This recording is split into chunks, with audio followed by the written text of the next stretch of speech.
Reversed. Reversed. That's right. But you got them right. That's exactly it, just in reverse. Okay.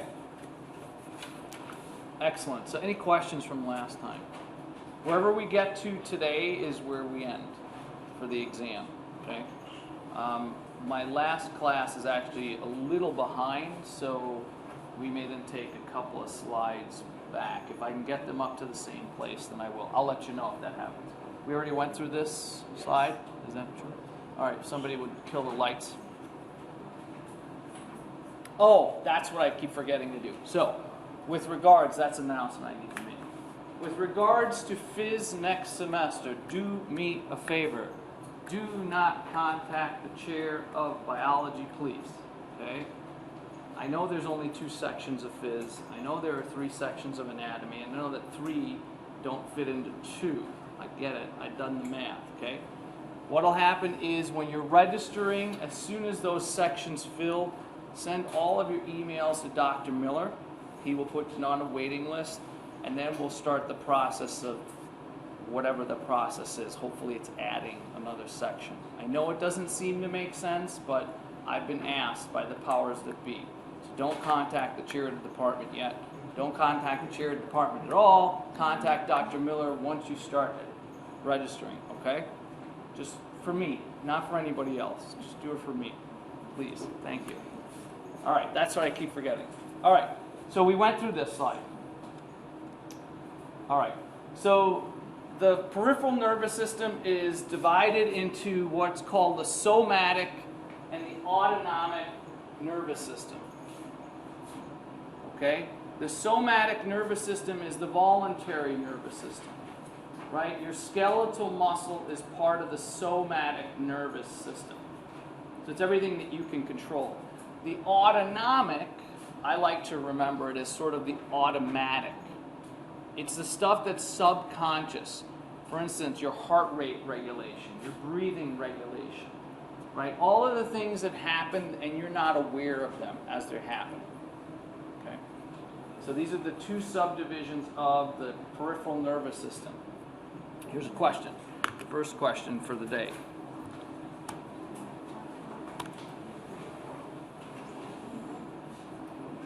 Okay. I'll read it and then read you the answers, and then I'll give you time. Which of the following are major functions of the nervous systems in its broadest sense? Major function, big functions. Okay? A, motor, action, and sensory. B, motor, sensory, and feeling. C, motor, association, and sensory. Sensory, thinking, and integrative. None of the above. This is a tricky question. Oops, sorry. Now that you know the answer. Yeah, it's really tricky now. Go ahead.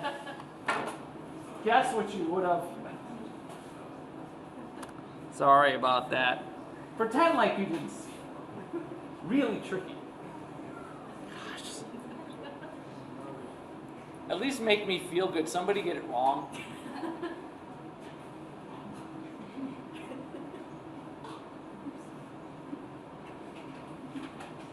Yeah, it's a Friday. Thank you. You got it wrong. Great. So we can talk about it now. That's fantastic. Thank you. You're such nice people. Nice people. All right. So, broadest sense. So motor is obviously right. Okay. Motor and action mean the same thing, so that one can't be right. Sensory is also correct. So motor and sensory here, sensory and feeling are essentially the same. So it got tricky with the words. I did that on purpose, right? Motor, association, and sensory. Association is the same as integration. So sensory, thinking, and integration. So association, thinking, and integration are essentially the same thing. So the best answer there is motor, association, and sensory. I purposely tried to make that one harder with the words. That was the point of it. I don't typically do that in an exam. All right, so thank you for amusing me. All right, so you've got the whole nervous system, you've got the central, which is the spinal cord of the brain. The peripheral nervous system is now the autonomic and the somatic. Remember, this is what's voluntary, this is involuntary. right? So that's what I said before. The somatic is the voluntary, and that's your skeletal muscle, basically. That's the sub part of the system.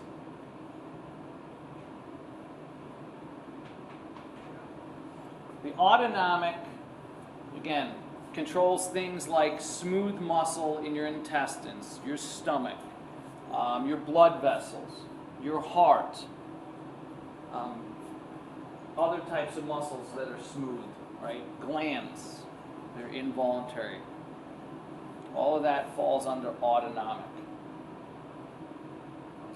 So you can think of them as the voluntary and the involuntary system. That's a nice way to think of it too.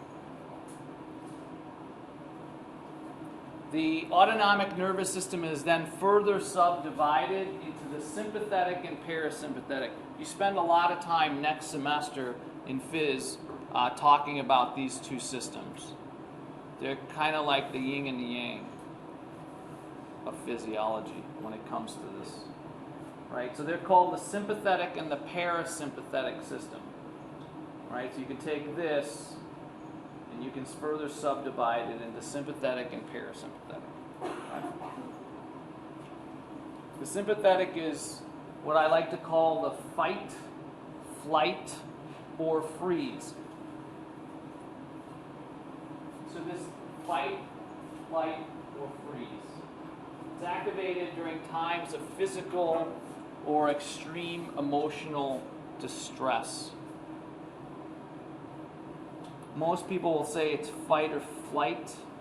That's not completely true, because some people when they're in this kind of position, they actually freeze. And the reason I know that is because 2 years ago we had two former police officers come here that do active shooter training, and all of the faculty and staff had to go to this.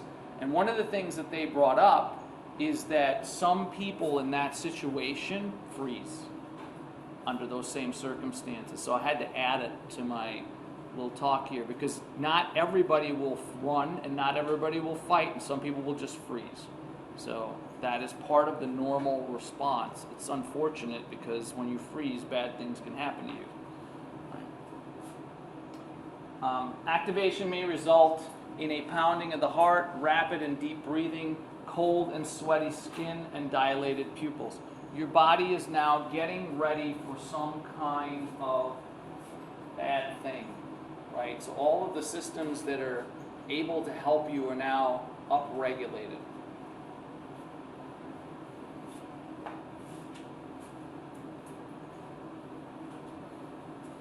Any questions on that? So that's the sympathetic nervous system. Now, everybody's sympathetic nervous system is activated on a daily basis. Right now it's active. It's just very, very mildly, right? These systems are hardly ever turned all the way on or turned all the way off. So it would be the equivalent of driving your car with the foot on the brake and the gas at the same time. I hope you don't do this. It's not a good idea, by the way, but that's sort of the way your physiology runs this part of the nervous system. You always have a little bit of it on. Okay? You always have some sympathetic. If you didn't have any sympathetic drive, you'd be sleeping. Right? You'd be sleeping. That's not good, right?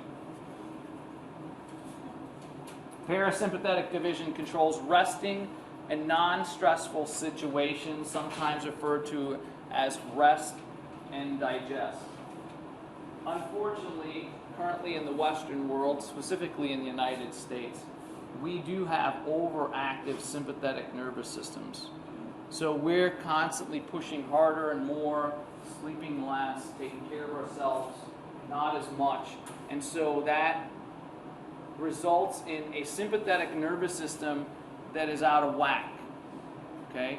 It means that you burn the system out.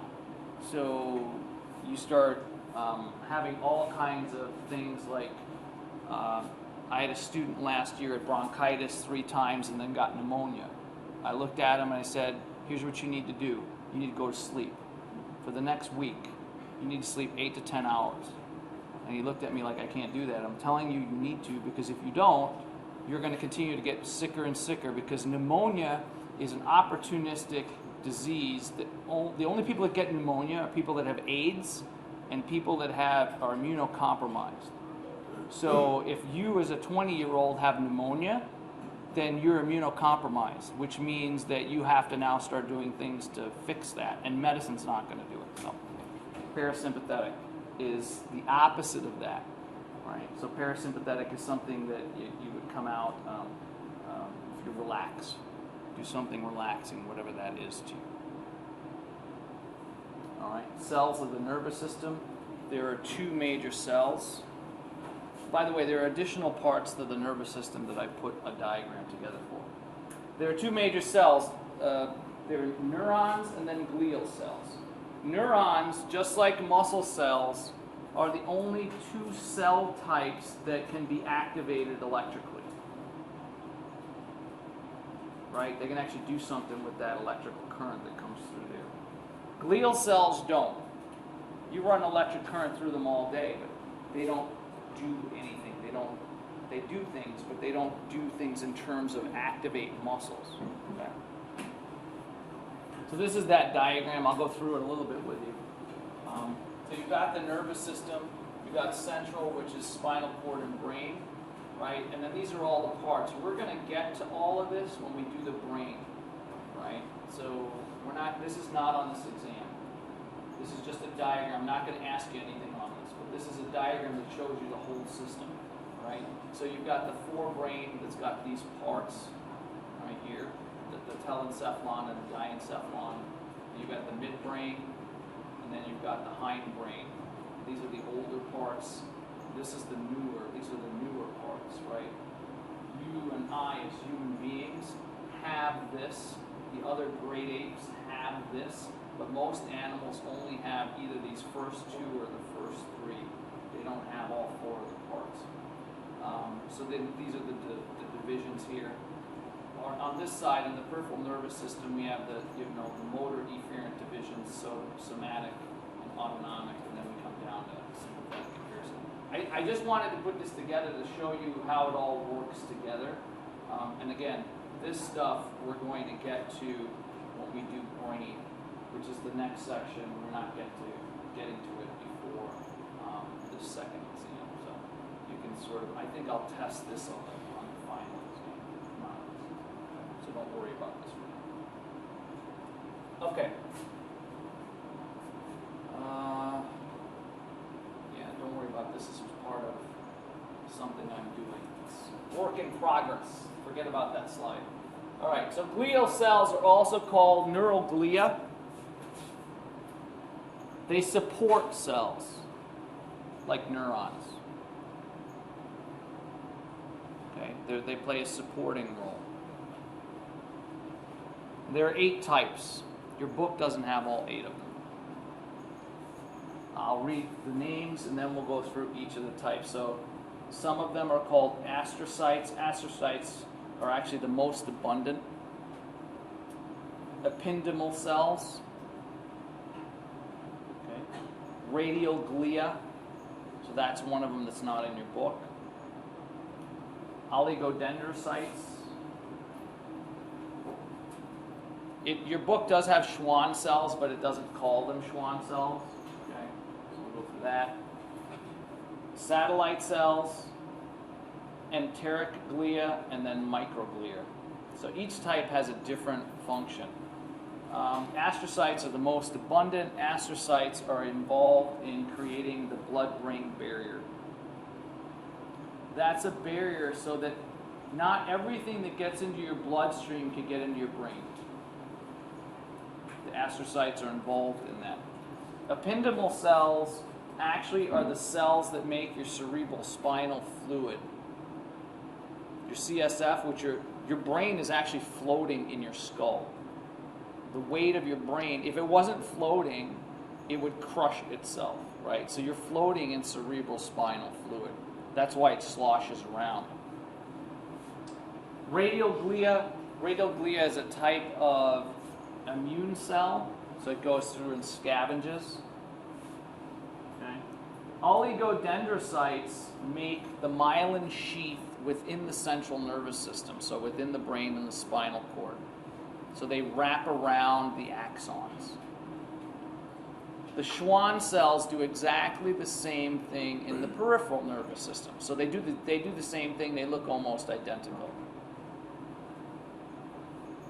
Then you have satellite cells, which are kind of like stem cells to some degree. Enteric glia are glia that are specifically located in your GI system.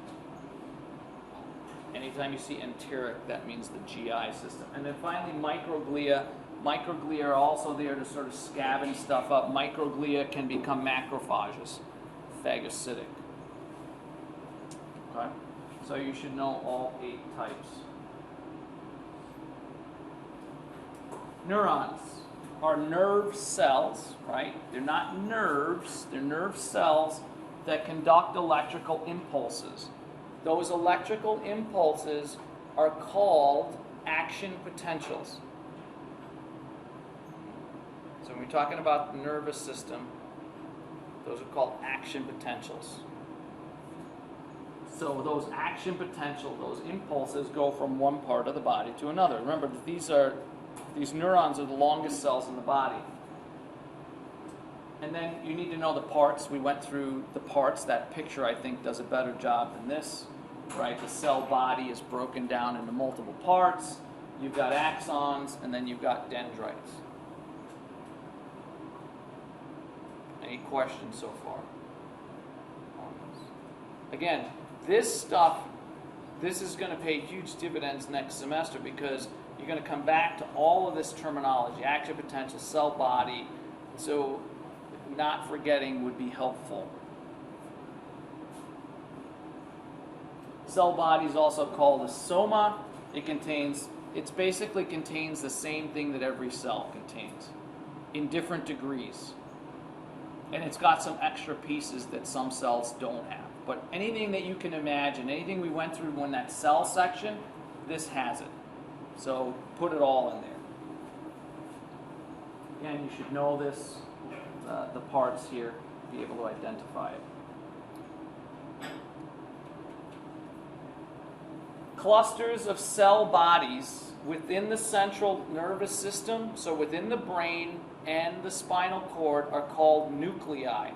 Now, that's confusing for some people because you're like, well, a nucleus is the control center of a cell. That's true.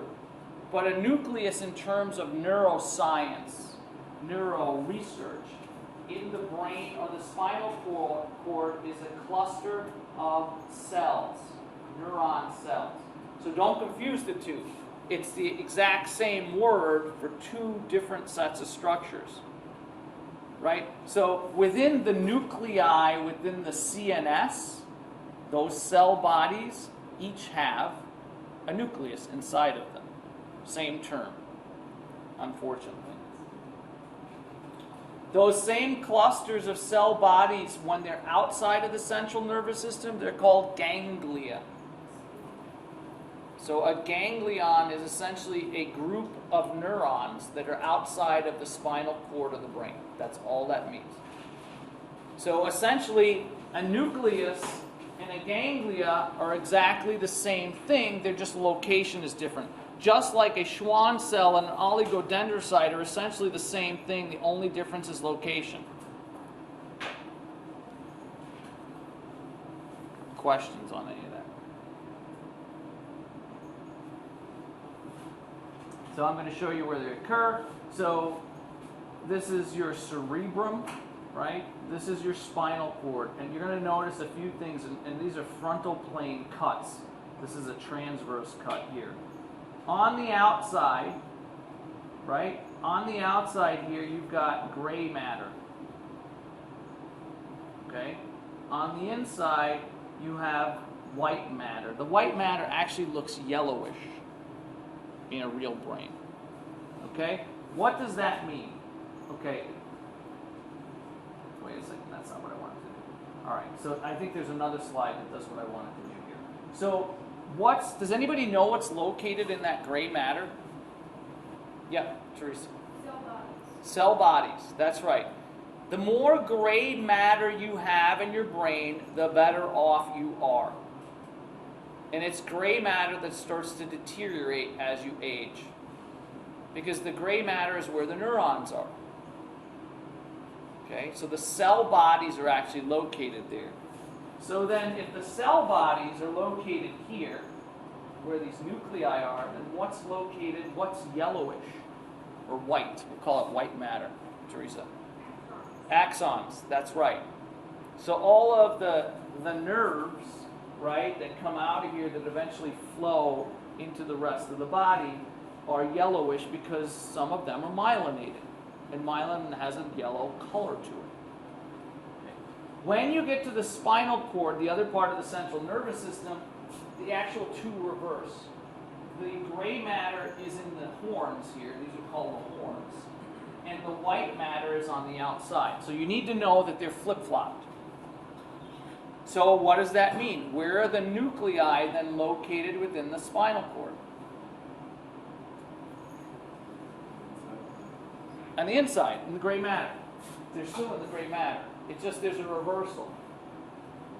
Okay? So when you have an injury, think about this. Your skull, right, and the meninges, we'll talk about the meninges cover the brain. The most important part of the cerebrum, right, is sitting on the outskirts, because your skull is right here. Right? It's on the outside. So when you get a bruise, a concussion, right, the most important part, the most delicate part of your brain is the part that's the most likely to be injured. It's kind of a problem, right? It's kind of a problem. It's not, if it was buried down in here, it would be better, but it's not. And that's why the outer portion, this is, by the way, it's called the cortex. The cortex in physiology and anatomical terms, cortex, always means the outside, the part that's most superficial. It's not the core, it's not the middle. The cortex is the outside. So when you talk about the brain and the cortex being damaged, what you're actually talking about is the gray matter that's on the outside of the brain here. Okay? So you should know the difference between white and gray, where it is in the brain, where it is in the spinal cord. Okay? This is something else that you should know. This one might show up on your exam. It's been known to show up. This is the spinal cord. So let's go through the parts. So you've got this gray matter here. Let's start with the central canal. What do you think's in the central canal? What do you think might be in the central canal? Yeah, Alexis. Could be blood vessels. Anybody else got another guess? Teresa. Cerebral spinal fluid? Yeah, cerebral spinal fluid. Okay, that's where it's coming from, the central canal. So, and then you've got the gray matter here, which is where the motor neurons are for your skeletal muscle, right? That's where the motor neuron, and motor neurons compared to a regular sized neuron in your brain are huge. They're monstrosities. They're really, really big. And that makes sense because the muscles are big compared to the rest of it. So you've got the different areas here. These are called the horns. Okay? These are called the horns, right? And on the outside, so let's talk about the horns, the gray matter. You've got the posterior horn. So this is the back. This is the dorsal side, right? You've got the lateral horn and then the anterior horn. Your sensory information, the stuff that comes in that you sense with your five senses, most of it, not all of it, comes in through the dorsal portion of the spinal cord. So if you were to sever the dorsal portion here of these connections, the spinal nerves, you wouldn't feel pain, which could be dangerous actually, because it's coming in through the dorsal side. Your motor stuff is coming out the ventral side, the front side. All right? So you've got, in the gray matter here, you've got something called the gray commissure, which is this area. This is called the white commissure. The posterior median sulcus, and the sulcus is just a groove. Okay? And then in the white matter, you've got the different columns. You've got the dorsal column, the ventral column, and the lateral column. So stuff is coming in, sensory stuff is coming in through the dorsal columns, the ventral columns is sending stuff out. We're not going to get too in-depth here with all of that stuff. If you're a neuroscience major, you take neuro classes, you go into it more. But if you get into medical school or PA school or PT school or OT or any of that, you're going to have to know all of the ins and the outs of all of these spinal nerves and where stuff comes in and what happens, because stuff crosses in the nervous system too. So just because you have a problem in your right side of your body doesn't mean that that's where the injury is either. It gets a little tricky. So we got to know some of the parts. These are the roots. Remember, the dorsal roots, information is coming in. This is a group of cell bodies here, the ganglion, that are outside of the central nervous system. So it's just a bulge. Okay?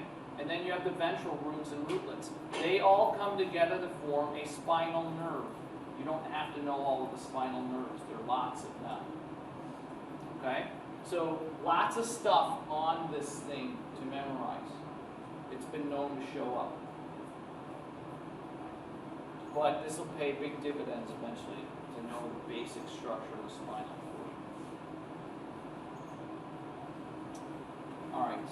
Dendrites are part of a neuron which receive impulses, right? That's what we talked about the other day.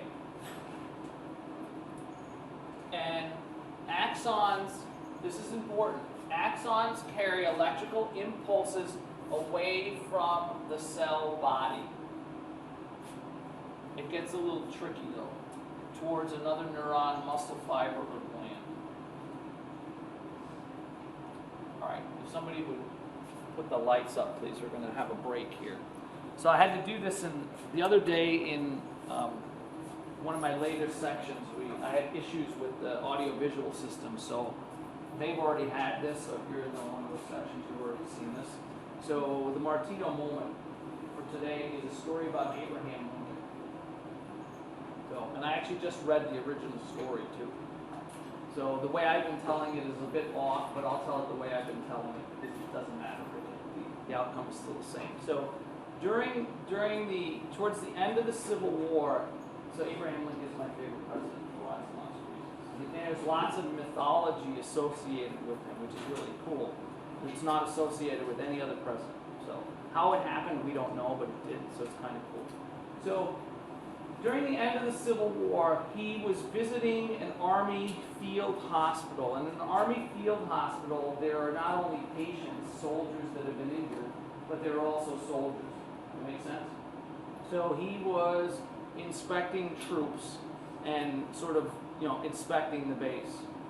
And as he was going from wherever he had come into lunch or wherever it was, he was walking to inspect the troops and say hello to all of the men and women that have been injured, that were giving their lives for the country. Right? In that case, in that time, it would have been the North, not the South. So he noticed that there was a woodshed, and in the woodshed there were tools, and in the woodshed he noticed an axe. And he, if you don't know, in his younger days, was a lumberjack. Okay? He was a lumberjack. And so he went over to the axe, and he wanted to see how true the wood was. Because anybody that's ever seen wood, if you've ever gone to Home Depot or Lowe's or anything like that, you take a look at like a 2x4, you really take a look at a 2x4, some of them are not straight. Okay? Not all wood is straight. So you want your wood to be true. And so what he did is he walked over to the shed, and he wanted to see how true it was, and he grabbed it by the end of the handle, and he lifted it up, and he looked at it, sort of did one of these, and looked at it, and said, "It's like a good axe." And then he put it down, and he walked away. He inspected the troops, and that was it. What he didn't know, what ended up happening, is that every man on that base, the entire day, the rest of the day, tried to duplicate what Lincoln did, and not one of them could duplicate me. So Abraham Lincoln is tied for the tallest president of the United States. He and LBJ were both 6'4". Okay, and in 1864, 65, that's really tall. Even today, that's tall, right? But in 1865, that made him giant, basically. And we talked about a disease that some people say that Abraham Lincoln had. Remember what that disease is? Marfan syndrome. And here's why I don't think that Abraham Lincoln could have possibly had it. Now, the symptoms of the disease are that these people are tall and thin. Okay, everybody in 1865 was thin. Right? The food just wasn't abundant, and most people were farmers, so they worked all day long. Okay? And they weren't eating 3,000 calories a day. And he had long fingers. If you're 6'4", you have big feet and big hands, and your fingers are long. Duh. Right? Does that make sense to everybody? Is that odd to you that he would have had these features? Right? Now, someone with Marfan syndrome, what's the problem with Marfan syndrome? What did we say was the problem? What's that? Loose joints. Loose joints, because there's too much elastic connective tissue and not enough collagen. Okay? Would he have been able to be a lumberjack if he had the disease? Probably not. Okay. So I, by chance, happen to have an 8-pound sledgehammer. As strange as that may be. Yeah, you should have seen the look on the faces of my other class when I brought it in.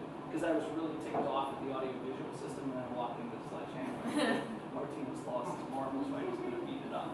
I thought about it. It did cross my mind. But better judgment came to us. All right, so every year I take the sledgehammer out, I tell the story. Here's the sledgehammer sits.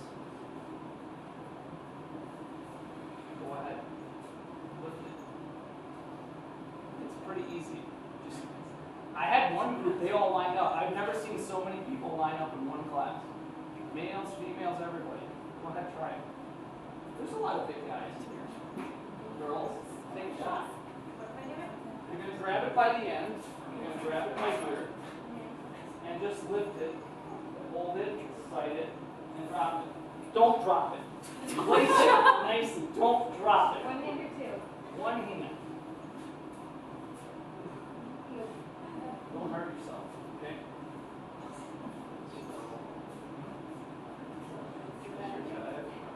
Grab it. No swinging it. There's no momentum. Just lift it. Well, as you go down, it gets easier. He lifted it by the end. By the end. It's 8 pounds. Anybody else? You can't do any worse than anybody else. You might as well take your track at it. Give it a shot. You're trying to blow off, don't break anything like body parts, like floor. Okay? That's close. That's close. From the end. That's how we do it. Yep. Oh, wow.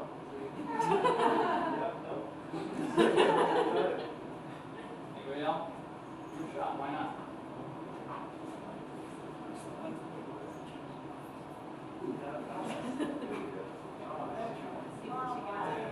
Give it a shot. I've tried it once before. Have you tried it? Yeah. Okay. Give it a I shot. haven't done it, but Yeah, give it a shot. You can't do any worse than anybody else. it's hard. It's hard, right? So here's why I know it's possible. So it's possible. I've never actually seen it, but there's 2 reasons why I think it's possible. So the story's not BS, is what I'm saying. Okay? Because my predecessor, Dr. Roger Lindbergh, who was here for 15 years, was of Swedish descent, and he comes from Swedish lumberjacks, apparently.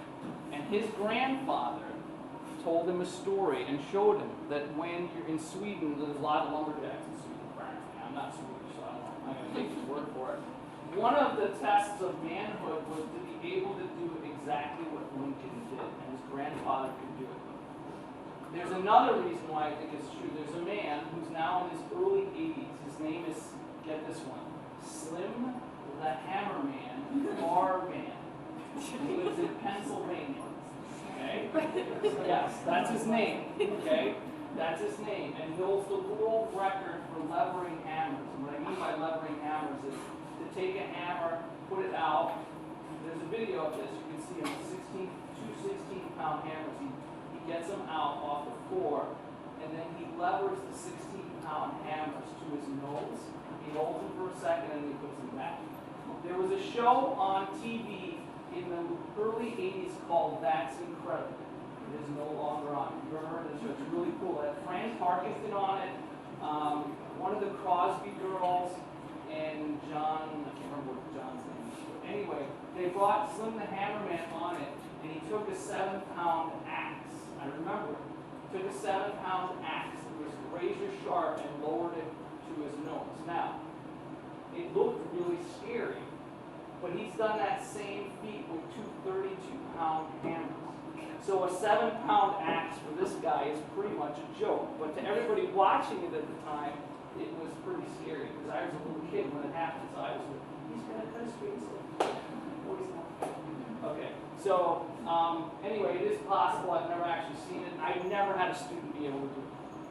So if it makes you feel better, I had Seth Stormont several years ago, he was a biology major, and he holds the record for the power clean of the football team, about 6'3", 265-ish, and I've seen him push 1,300 pounds in a prowler sled, and he couldn't do it either.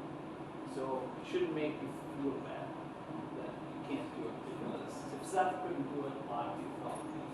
Yes? Is it the deltoid that's making that possible? No. It's a lever problem. It's the wrist that's the problem. Because if I ask you to take an 8-pound weight, right, and do this, right, you grab an 8-pound weight, because most of the weight's in the head, right, and you just do this, you can just do it all day. But as you start moving back further and further, there's a huge amount of torque that's on the wrist. It's a wrist problem and a grip problem. Most people can't squeeze hard enough. That's problem number one. And even if you could, the wrist breaks. It doesn't literally break, but I mean it'll drop. And so because of those two reasons, you can't get it. But it's only 8 pounds, right? It's not very heavy. Right? Anybody can lift it. Yeah. Do you think with it being so rare that people can't do it, there could be like an anatomical structure kind of thing going on? It could be anatomical. I mean, there is a possibility. There is an outside chance that these three people. Now, Roger Lindbergh's grandfather is 6'4". Slim the Hammerman is 6'6", and Abraham Lincoln is 6'4". So there's something about having these really long arms and joints. It could be anatomical. There could be an additional piece of bone somewhere or a ligament. I honestly don't think it's the case. I think it's a strength issue. It's just something you don't do anymore. So I had a student last year that said her dad can do it. I believe somebody can. It's just I've never seen it, so I'd love to see it sometime. I just have never seen it. So it's an interesting story that sort of fits in with the neuro and the muscular system. So anyway, if you train for it and you want to take another shot at it, just let me know and I'll let you have a hack with a hammer. All right, so there's my Abraham Lincoln story.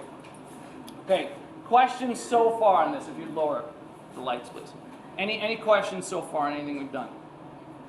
Okay. All right.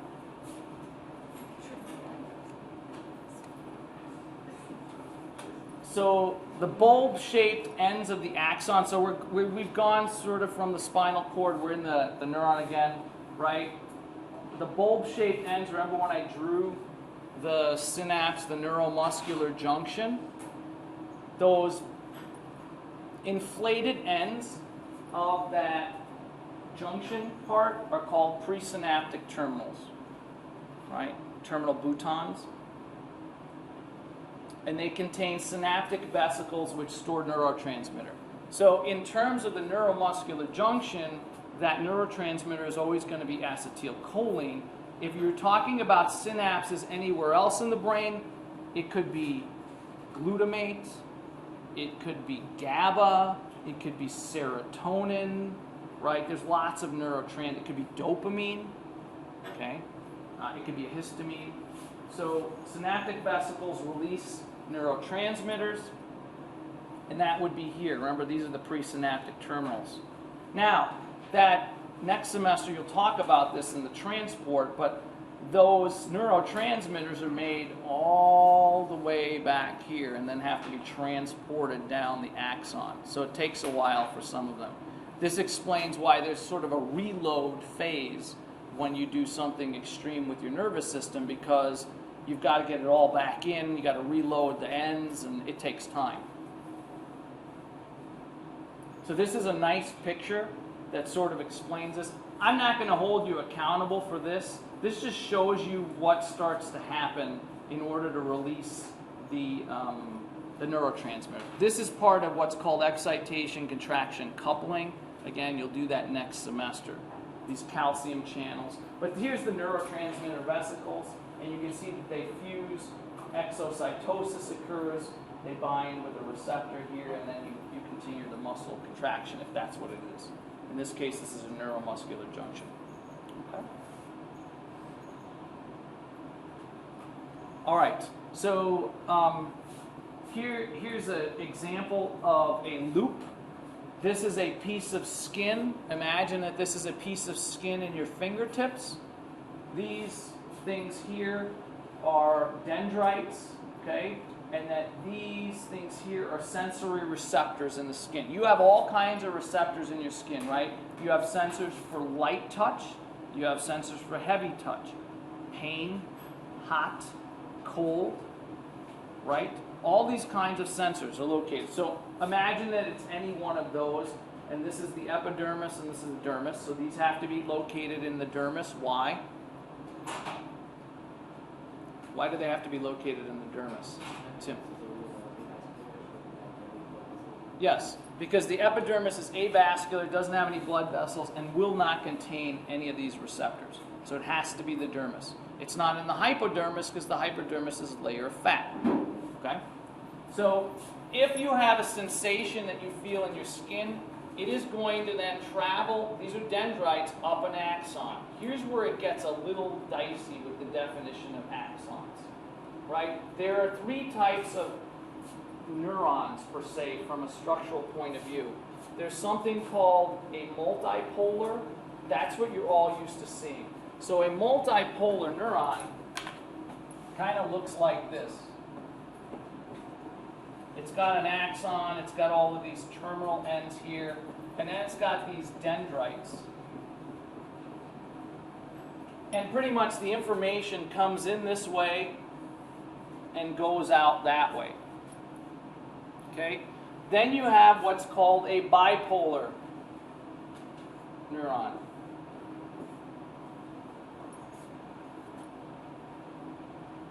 Okay? You've got a bipolar neuron.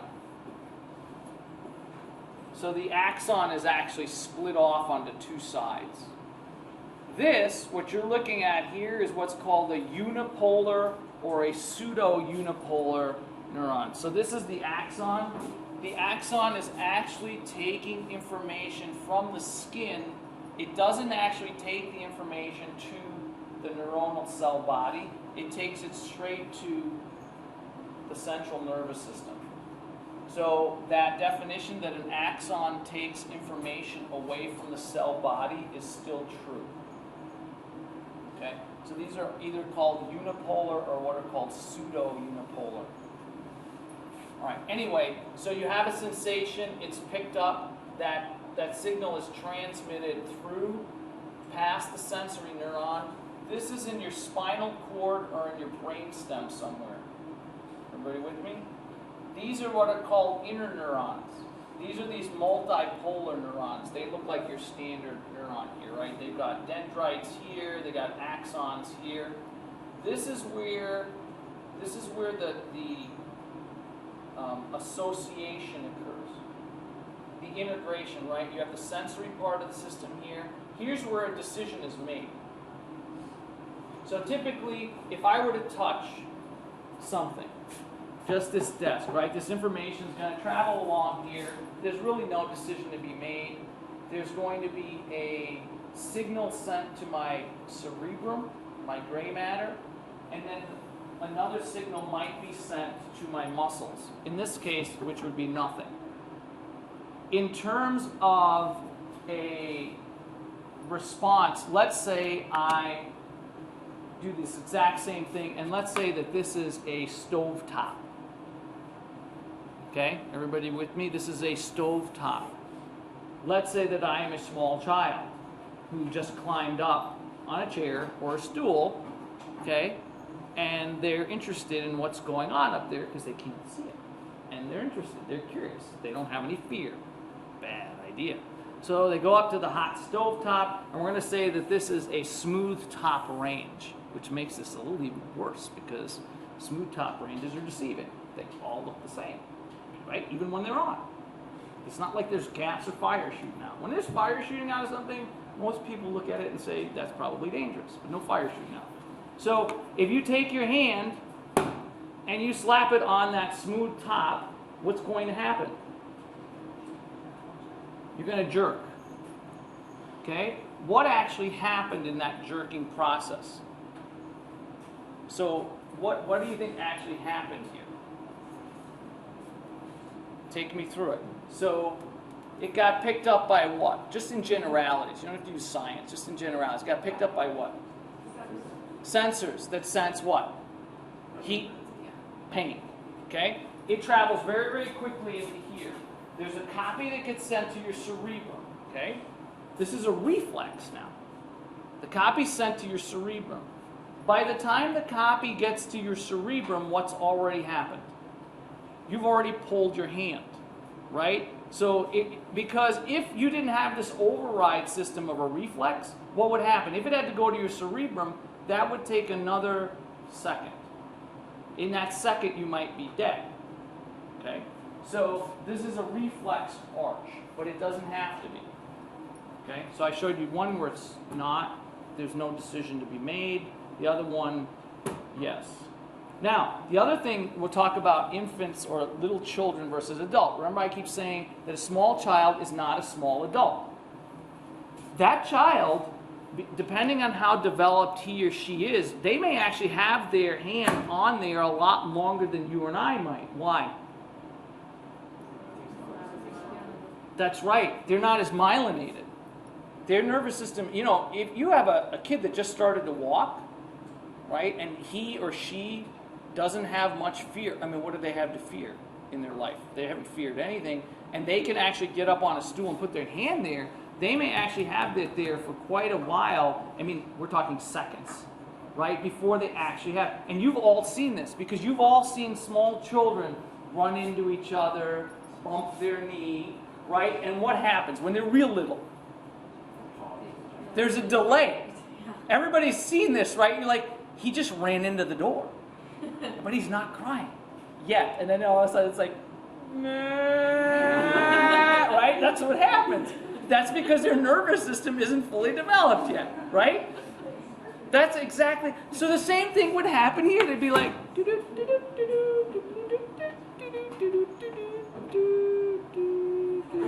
and you can know what's going to happen, right? Mayhem. That's what. But if you did this, right, you would immediately put it down and you'd pop your hand right off. You probably wouldn't even get there, hopefully, right? You would get really, really close and then your hand would just come off, right? Because your nervous system hopefully is fully myelinated. Your reflexes are faster. You're more developed, right? And so you're going to be less likely to damage something. And you would cry right away, right? You would. I would. You'd cry right away. That's normal. Okay. So this is what the arc looks like. So you have the sensory, you have the integration, and then this is the motor output. So this would be part of the somatic nervous system, right? This is somatic here. All right. So quick question. How many types of glia are we studying? Try to remember, don't look at your notes. How many types of glia are we studying?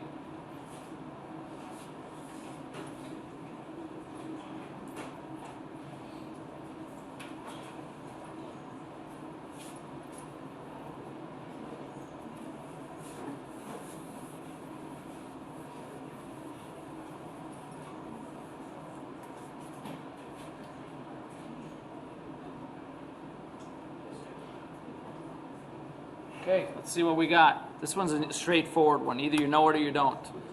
Yes, it is 8. Very, very good. Good memory. All right.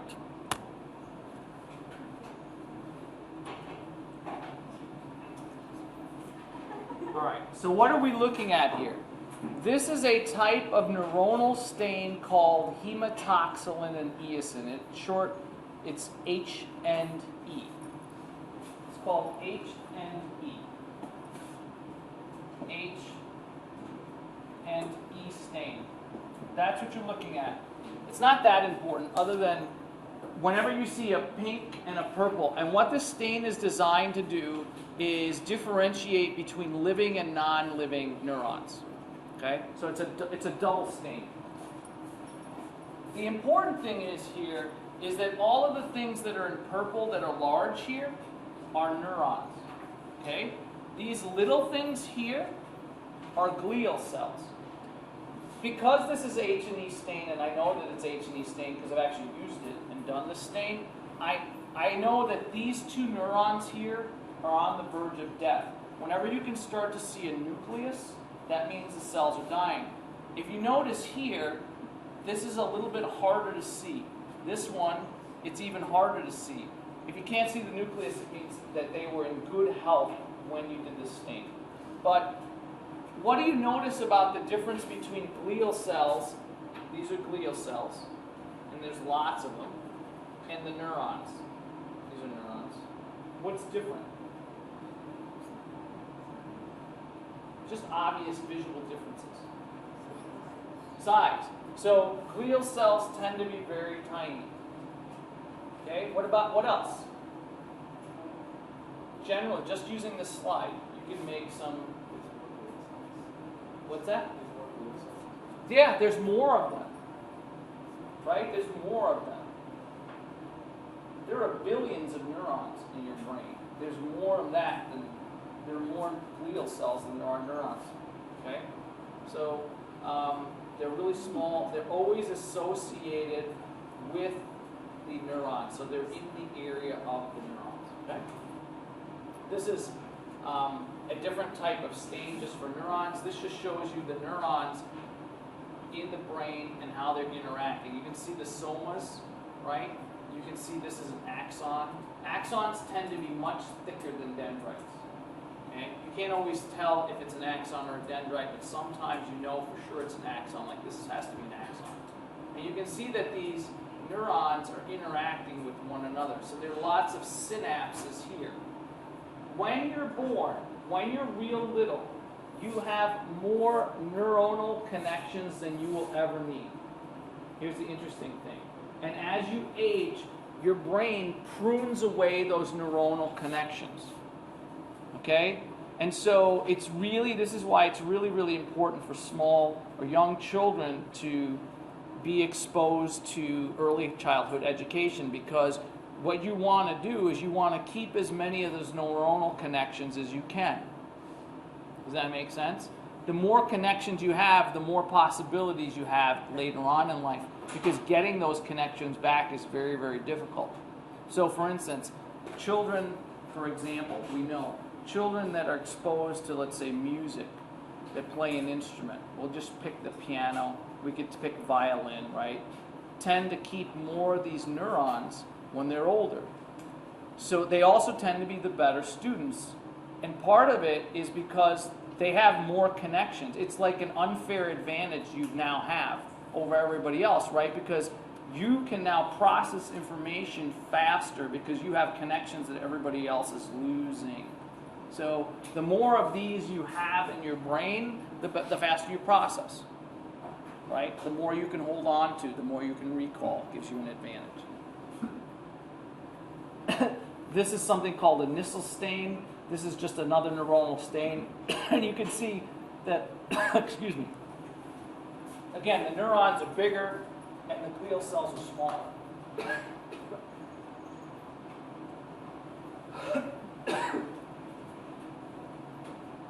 I think this will be the last thing. Excuse me. So most axons are surrounded by what's called a myelin sheath.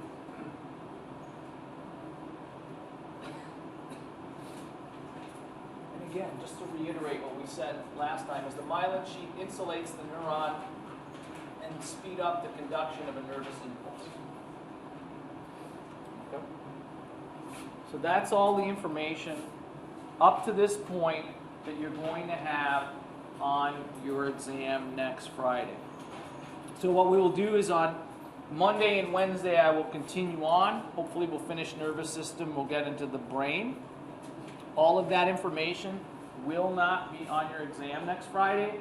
At the end of Wednesday's lecture, 10, 15 minutes, however much time you want, I'll leave some time for questions about the exam. Okay, I'll give you a slight breakdown of the exam, what's on it, and then Friday we'll take our exam.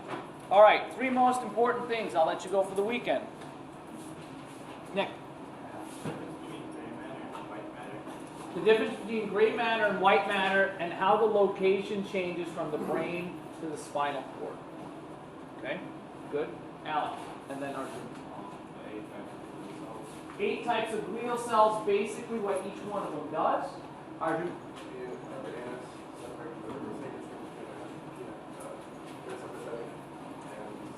Yes, the autonomic nervous system separation. So you need to know the basic chart, flow chart, but that more complicated one, you don't need to know for this exam. We'll test that one in the 3rd exam in the final. So, right, the autonomic nervous system broken down into the parasympathetic and the sympathetic nervous system. All right, have a great day.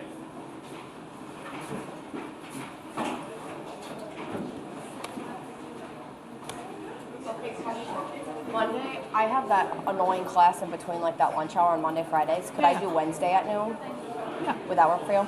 Yeah. Okay, perfect. Thanks. Yeah, no problem. All right, thank you.